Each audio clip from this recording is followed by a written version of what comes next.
కేశవచంద్ర రమావత్ జబర్దస్త్ ద్వారా దశాబ్ద కాలంగా ప్రేక్షకుల్ని కడుపుబ్బా నవ్విస్తూ తనకంటూ ఒక పేరు సంపాదించుకున్నాడు కమెడియన్ రాకింగ్ రాకేష్.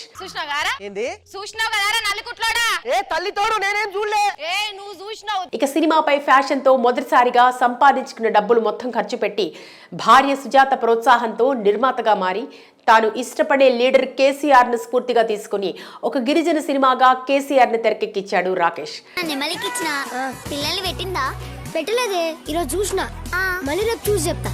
అయితే ఈ సినిమాను ప్రమోట్ చేయడానికి కొన్ని రోజుల క్రితం మంత్రులు, సినీ నటులు, జబర్దస్త్ కమెడియన్లు అందరితో ఘనంగా సినిమా ప్రమోషన్స్ నిర్వహించాడు. రాకేష్ ను ఆశీర్వదించడం కోసం ఈ కార్యక్రమానికి నేను వచ్చాను. మరి అందరి ఆదరణతో ఇటీవల విడుదలైన ఈ సినిమా ఎలా ఉందో రివ్యూ ద్వారా చూద్దాం. ఈ స్థాయికి వచ్చి రాకింగ్ రాకేష్ గా ఆయన పేరు తెచ్చుకోవడం నిజంగా చాలా సంతోషం. ముందుగా ఈ సినిమా కథా విషయానికి వస్తే తెలంగాణలోని వరంగల్ జిల్లా మారుమూల తాండాకి చెందిన కేశవచంద్ర రమావత్ రాకింగ్ రాకేష్ చిన్ననాటి నుండి కేసీఆర్ వీరాభిమాని. నా పేరు కేశవచంద్ర రమావత్, అదే షార్ట్ కట్ లా కేసీ.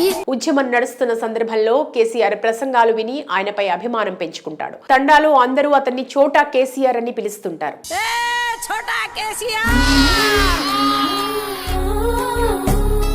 పేద గిరిజన కుటుంబం కావడం వల్ల కుటుంబాన్ని తానే వృద్ధిలోకి తీసుకురావాలని తప్పిస్తుంటాడు. అదే ఊరిలో ఉండే మరదల్ మంజు అనన్య కృష్ణన్ కేశవచంద్ర రమావత్ ను ప్రేమిస్తుంటుంది. ఇరు కుటుంబాలు కూడా వారిద్దరికి పెళ్లి చేయాలనే నిర్ణయానికి వస్తారు.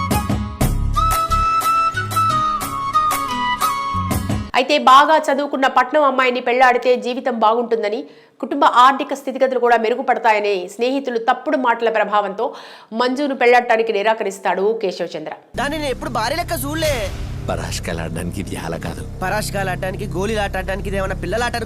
దీంతో మామ భీమ్లా నాయక్ మైమ్ మధు ఆగ్రహానికి గురవుతాడు. మరి చివరికి కేశవచంద్ర మంజును పెళ్లి చేసుకున్నాడా? కేసీఆర్ ని అభిమానించే కేశవచంద్ర ఏం చేశాడు? తన కుటుంబాన్ని వృద్ధిలోకి తీసుకొచ్చాడా? ఇలాంటి ప్రశ్నలకు సమాధానాలు తెలియాలంటే సినిమా చూసి తెలుసుకోవాల్సిందే.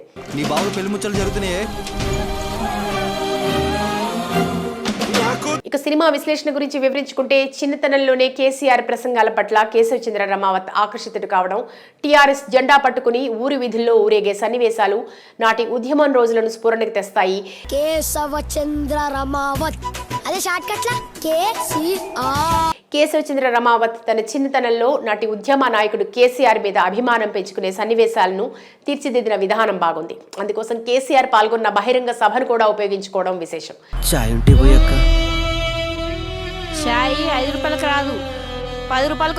తెలంగాణ రాష్ట్రం సిద్ధించడం, కేశవచంద్ర రమావత్ కూడా పెద్దవాడు కావడం, స్వరాష్ట్రంలో ఊరి స్థితిగతులు మారటం, ఈ పరివర్తనను కూడా దర్శకుడు కన్వీనియన్స్ గా తెరపై తీసుకొచ్చారు.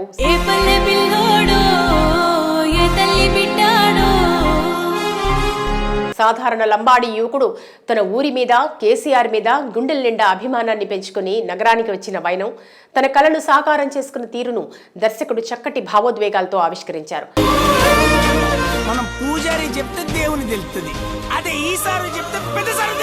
ఫస్ట్ హాఫ్, సెకండ్ హాఫ్ బాగున్నా క్లైమాక్స్ సన్నివేశాలను ఎవరు ఊహించని విధంగా ఇంట్రెస్టింగ్ గా డిజైన్ చేశారు.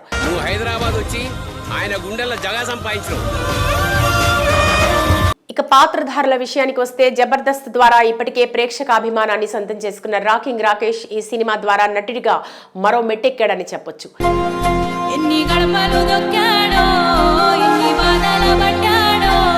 కేసీఆర్ అభిమానిగా అద్భుతమైన పర్ఫార్మెన్స్ తో ఆకట్టుకున్నాడు. స్వతహాగా కేసీఆర్ పై ఉన్న అభిమానం ఆయన నటనలో కూడా సహజ సిద్ధంగా ప్రతిఫలించింది. రాముడి చేయి కూడా పెద్ద పెద్ద ఋషులను తాకలేదు, చిన్న ఉడత పిల్లని తాకి ఏమో. కేశవచంద్ర తండ్రిగా లోహిత్, కథానాయిక తండ్రి భీమ్లా నాయక్ పాత్రలో మైమ్ మధు తమ పాత్రలకు పూర్తి న్యాయం చేశారు.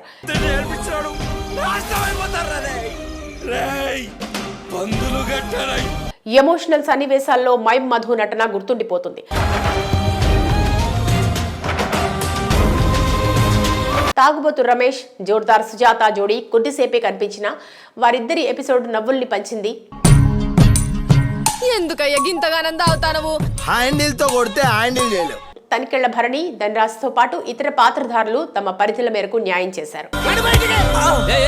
ఇంట్లో చెప్పొచ్చావా? లేదన్నా, ఊరు మొత్తానికే చెప్పొచ్చిన. సాంకేతిక పరంగా ఈ సినిమా చక్కటి ప్రమాణాలతో తెరకెక్కించారు. ఎక్కడా ల్యాగ్ లేకుండా కథను ఆద్యంతం ఆసక్తికరంగా నడిపించడంలో దర్శకుడు గరుడవేగ అంజీ సఫలీకృతుడయ్యారు.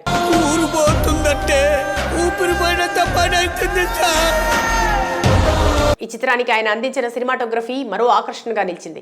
చరణ్ అర్జున్ కంపోజ్ చేసిన పాటలన్నీ బాగున్నాయి. బ్యాక్గ్రౌండ్ స్కోర్ సన్నివేశాల్లోని ఫీల్ ను ఎలివేట్ చేసింది.